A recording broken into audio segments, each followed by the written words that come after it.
This is the Reflector Reflections podcast. My name is Annie. Join me as we revisit with our guests who have been on their journey over this past year to reconnect with them and find out what's been going on for them.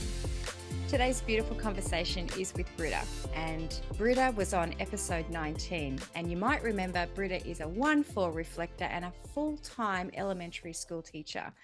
And the conversation we had, she was sharing with us, the challenges that were around that. So welcome, Britta. I'm so excited to have you back. Let's get into it and find out where you've been and what's happened over the last, 8-9 months. Yeah, about that time. It's great to be back. I'm so excited. So share with us, like when we were having our last chat, you were coming into that, it was that first year of full-time teaching and the navigating all of those energies. How is that going for you? It's still a challenge. I have changed grade levels. So I now teach second grade. For those of you not in the US, that's 7 and 8-year-olds. And if you don't remember from my first episode, my original episode, episode 1.0, I taught fifth grade back in the day. 8 months ago. Seems like a long time ago. And so that would have been, for those not in the US, that's 10 and 11-year-olds. And so I've changed grades. And that was a surprise for me. I was not expecting that. That was something that my principal surprised me with. And at first I was not excited about it. And I thought that they were making me change grades because I was doing a bad job. Took it very personally. And then I realized that it was actually a good thing, because I really struggled with, I think one of the really hard things for me in fifth grade was that's the start of puberty, lots of hormones flying around. And I had that was hard for me, because I felt like I was reflecting a lot of that back, especially because I was still working through a lot of my own conditioning. I still am working through my own conditioning, but I feel like I'm farther along in that process now. And the second graders are way sweeter overall. And I feel like it's a better fit for my personality. And as a reflector teacher, there's just a lot less emotions that I'm reflecting, because there are emotions, but it's not the same. The 7 and 8-year-olds are a bit sweeter than the 10 and 11-year-olds. Yeah. And that 7-8 is very much where they really do start to shift, in all of the a lot of the parenting stuff that we read, and even in human design, they talk about that 7-year cycle, and they minus the first gestational year, but that's really where they're starting to shift. So that would be a huge place for you to be as a 1-4 with that beautiful 1-4 nature of yours, to be able to go in there and guide and teach. So have you found that you are able to really navigate and nurture? I think so. And I mean, I definitely have been working through my conditioning still in the past few months. I have a lot of criers, and so there's a lot of emotion happening. And I do think, like, there are these kids who are, that's the end of their first 7-year cycle. A lot of the conditioning that we talk about in human design happens in those first 7 years. And so these kids are entering this kind of new stage of their life, and they don't quite know what to do with it. A lot of these emotional kids that I have, at first I was really frustrated with it, because I was a very sensitive kid. I was a crier when I was growing up. And that was something that I realized I had a lot of shame about. And so it's actually something that I've been working through. Like, I need to be here to support them. And if I'm feeling shame about that, then that's not helping them. And so I'm just learning to accept that I was that crying, sensitive kid, and that now I need to love that part of myself so I can love that part of them. I have noticed that there's a lot of emotion happening in my class. We've been talking a lot about kindness, because there's some mean things going on. Kids are being mean to each other and saying mean things. And so even though they're very sweet, they're also, like I said, I think there's something to be said about the end of that first 7-year cycle and moving into that second. It's a lot, and we're all feeling it in second grade this year. Yeah. Yeah. Just what you were saying there about, a lot of emotion and you traversing that yourself and not wanting to reflect it. I also feel that sometimes we can get into this narrative in our minds of feeling that we're a reflector and thinking that's a bad thing, whereas actually it's actually a good thing. Um, Mhm. and not to pull you up on that by any means, but it's just like that. You are there to not just reflect that, but to also hold sympathy, because the conditioning, as we say, when we're sensitive, of being told, "Oh, shh, stop crying," or "Oh, that kind of mentality that we're conditioned to raise. Crying's for weak. Stop crying. Stop feeling your emotions. Why are you so loud?" I guess you're very sympathetic to that. Like that's your energy to be able to sort of like literally encompass and nurture. So yeah, I felt when you were saying that, I'm like, no, that's actually a gift. It's actually not a reflection, as in a bad thing, a beautiful being able to kind of nurture and embrace. Do you feel that, or are you still kind of like journeying through feeling that I can't feel this because I don't want to project it or reflect it? I mean, I think that's a struggle that I've had. I just came off of a 3-month mastermind with Emma Dunwoody, who is a human design teacher in the human design space. And I really was able to work through a lot of the conditioning I have about being a reflector in that, realizing that I have so much fear about reflecting, and like just I'm just always so worried, like, oh my gosh, am I reflecting other people and blah blah blah, like I need to be a sip to not a seep, and putting so much pressure on myself when really I'm just overthinking it all, and it's not serving me. So I actually think I've had to kind of decondition from my some of my understandings about being a reflector, Yeah. um, to fully heal myself, because as beautiful as human design is, there's a lot of negative talk about there about reflectors, and we're these sensitive butterflies that like can't handle the world, which is totally not true.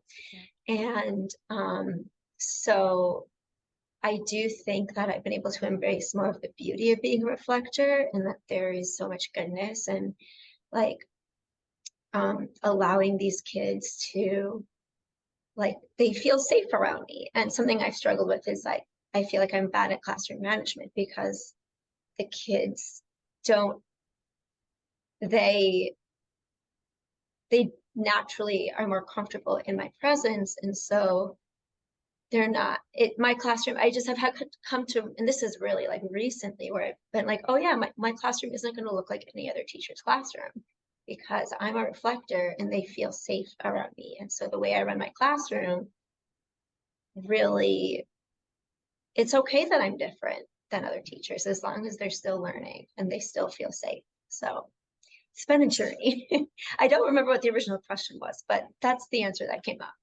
No, no, I love that. I love that you really honored that. And again, we're going back like 8, 9 months, and it was just listening to you talk now, you can feel that growth. You can feel that just going, I've really tapped into this. What other ways have you started to embrace your journey? You were just saying there before you did a 3-month mastermind. So that's powerful for you to be able to explore you. Um, um, Yeah, can would you mind sharing about that, or sharing about your journey?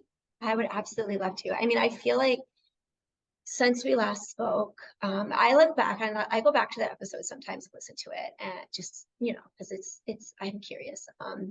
And I think the last time I listened to it, I was surprised at how much I've grown, because there's a lot of things that I still resonate with, but I also see, I feel like such a different person than the person I was in February 2022 when we recorded that.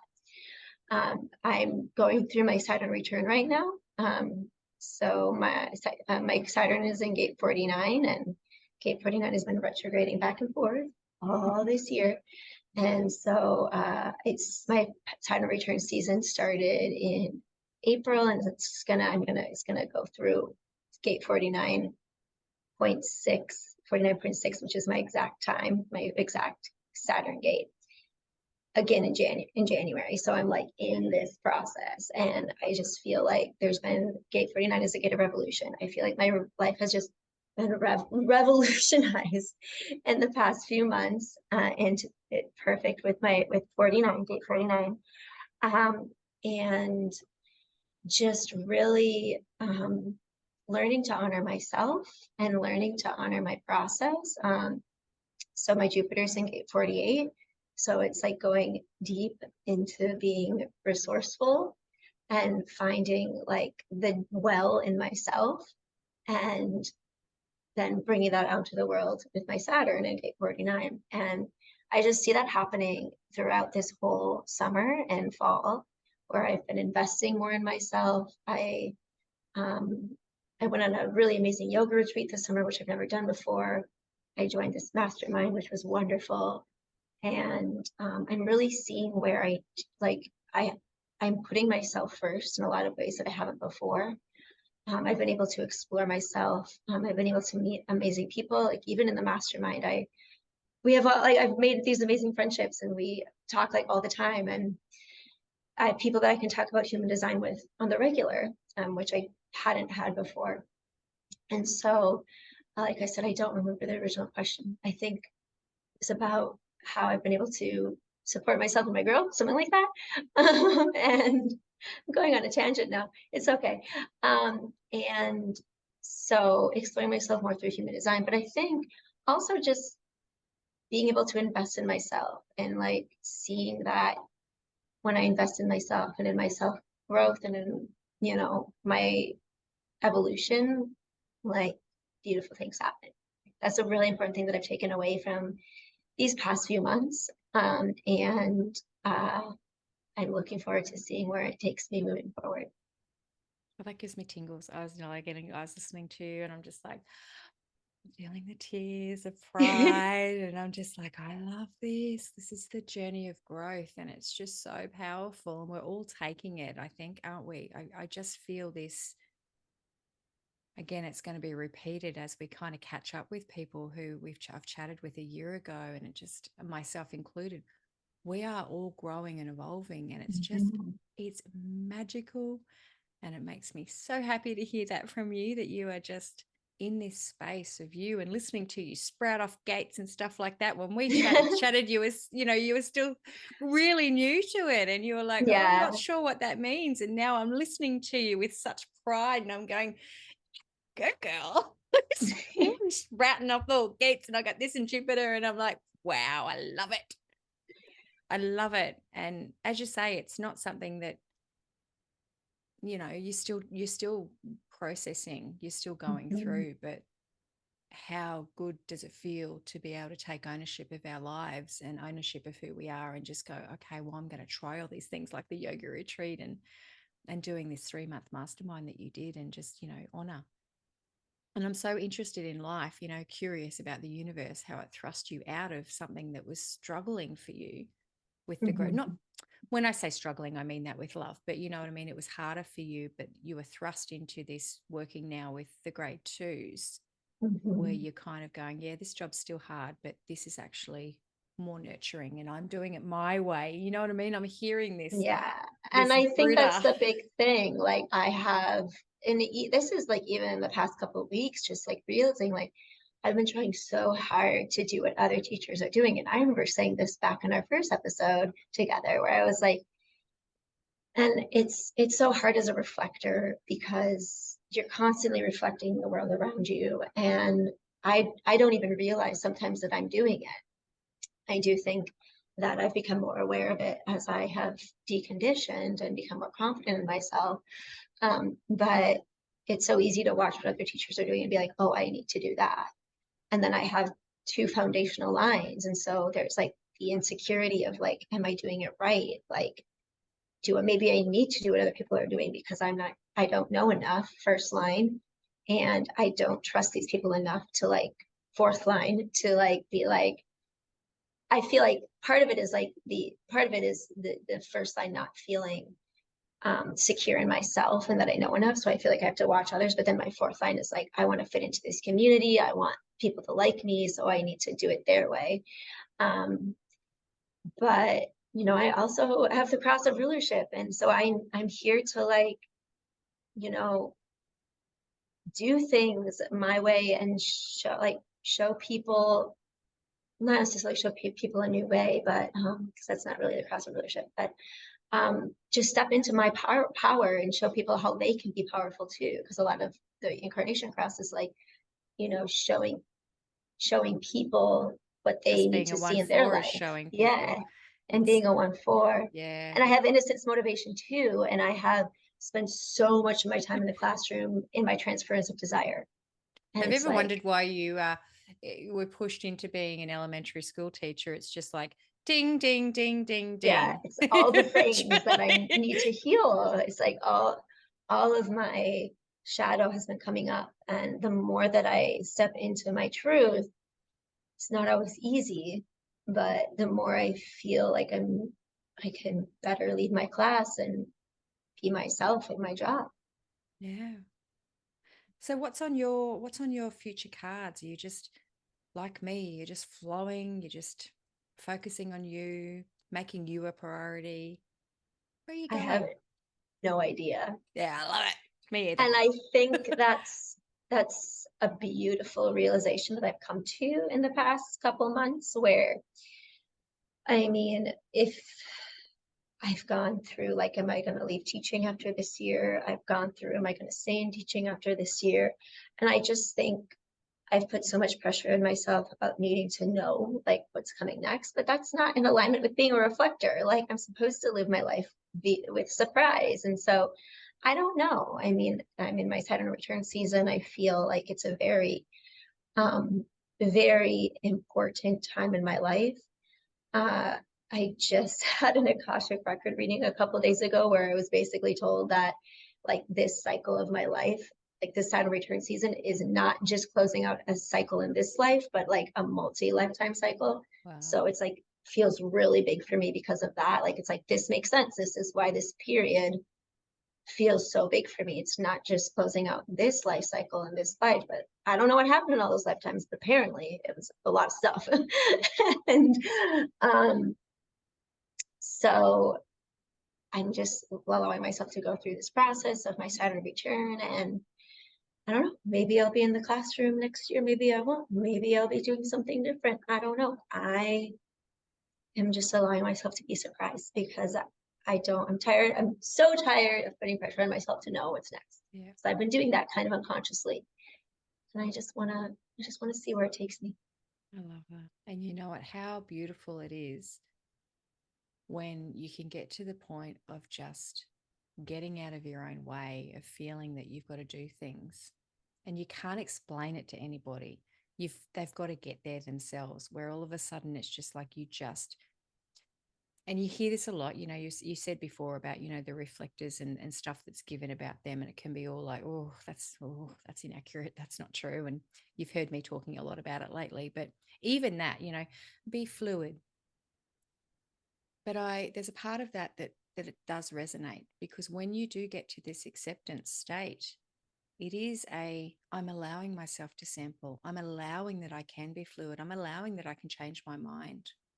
I'm allowing that I don't work the same way other people do. And I think that's what is meant by the fluidity of being free to just go, "Oh, life's fun, and I'll just float wherever it sort of takes me within reason." But Yeah, of are course. you're feeling that? Like, I guess that's Oh, what I'm. absolutely. It's like, And I don't know. I'm not to the point where I'm not to the point where I'm like telling everybody I know that I'm there yet, but I'll get there. I'm in my healing journey. Yeah, I don't know. I don't know. I have no idea. And that's kind of scary, but mostly exciting. yeah, that's it. Yeah. Thank you so very much for reaching out. Maybe we'll do this again in another 8 or 9 months and have a bigger chat. You never know where we're going to go. Hey. No idea. Thank you so much, Britta. It was lovely to catch up with you, Annie.